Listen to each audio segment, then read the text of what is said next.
conversar agora sobre esses assuntos com o mestre doutor, ele que é italiano, radicado no Brasil desde 1985, Contardo Caligari. Seja bem-vindo no Contagiando. Obrigado. Eu sei que você não encara muito, doutor, a adolescência como uma preocupação, e sim como uma criação do homem desde o século XX. Por quê? Porque de fato a adolescência nunca foi considerada como uma época muito especial da vida até os anos 50 praticamente, né? Nos anos 50 os adolescentes, sempre existiram, só que, sei lá, no século 250 anos atrás, alguém que tinha 16 anos podia comandar um navio. Hoje ele não pode nem tirar a carteira de motorista. Mas a partir dos anos 50, mais ou menos, a cultura ocidental, europeia, americana, sobretudo, assim, começaram a produzir uma enorme massa de livros, filmes e companhia, a criar a figura do adolescente rebelde, né? O adolescente, antigamente, ele era mais maduro ou hoje o adulto é mais inconsequente, mais imaturo e por isso ele se aproxima mais do adolescente? Eu acho, sobretudo, que os adultos mudaram. Ou seja, nós precisamos dos adolescentes para que eles encarnem e encenem para nós como se fosse uma peça de teatro que nós gostamos de ver. O quê? Todas as nossas aspirações frustradas, as nossas vontades de liberdade que não nos permitimos viver. O que acontece? Acontece que meu filho, ele, embora eu nunca tenha falado disso, sabe disso, sabe que tem alguma coisa que eu deixei para trás dos meus desejos que eu não me permiti.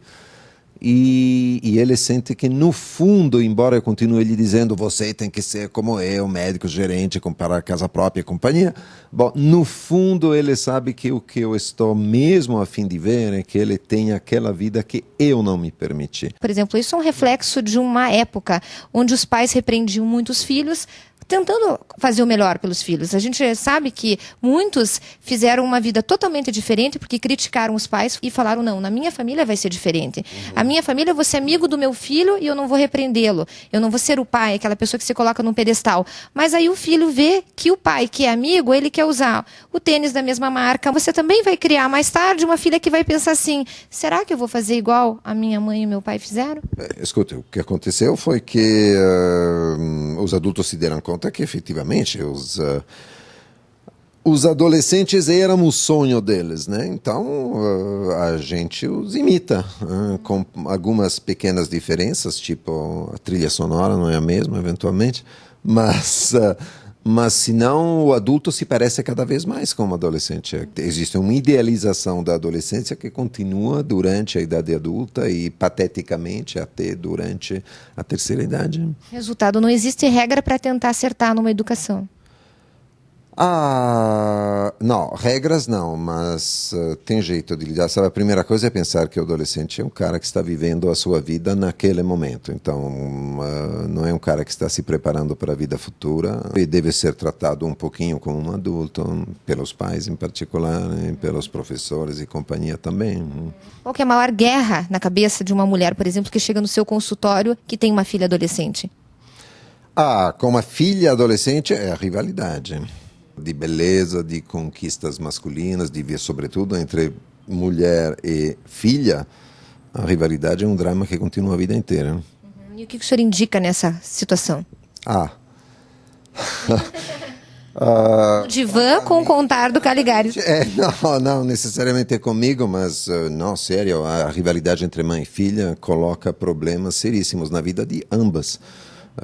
É uma coisa que, francamente, vale a pena consultar um especialista. As duas têm que trabalhar esse problema. Seriamente, mas não as duas juntas sentando para conversar, não vai dar muito certo, né? A guerra vai ser pior. Isso não Bem, vai. a sua opinião, o senhor colocou aqui também, na segunda edição aqui de 101 Crônicas de Contardo Caligares, porque também é colunista da Folha de São Paulo, já há quanto tempo? 10 anos, 10 anos mais ou menos. Sempre falando sobre relacionamentos e no último livro agora, O Conto do Amor, lançado em 2008, é um romance. Então, queria que falasse um pouquinho a respeito do relacionamento, começando pelo marido e mulher. Eu acho que a gente não tem que casar nunca, homem ou mulher, com a ideia de transformar o outro. Acho que a gente tem que casar em qualquer sentido, quer dizer, se juntar, porque a gente ama, enfim, gosta do outro na sua diferença de mim. Então, e não apesar, eu sou contra o apesar, né? Tá, eu gosto dele apesar do fato de que ele faz isso, aquilo, companhia, isso já é um péssimo sinal. Acho que a gente tem que poder gostar da diferença do outro. Sabe aquela coisa, não, mas isso vai acabar mudando, sabe? Bom, primeiro, não é verdade. É verdade que no amor a gente muda, se transforma. O amor é um grande agente de transformação subjetiva, e inclusive o amor num casamento, num namoro, voltando aos adolescentes, por exemplo, nada transforma tanto um adolescente quanto o fato de ter uma namorada, né? Mas contar com isso, quer dizer, entrar num amor, numa relação com a ideia agora eu vou transformar o outro, isso é uma falência certa. A respeito do aspecto tecnológico, hoje as pessoas não precisam mais de um marido, de uma esposa ou de uma pessoa para ter junto com ela, para ter companhia no dia a dia. O computador é teu companheiro, o teu iPhone, e isso também gera uma concorrência dentro da casa, com o marido e também com os filhos. Sim.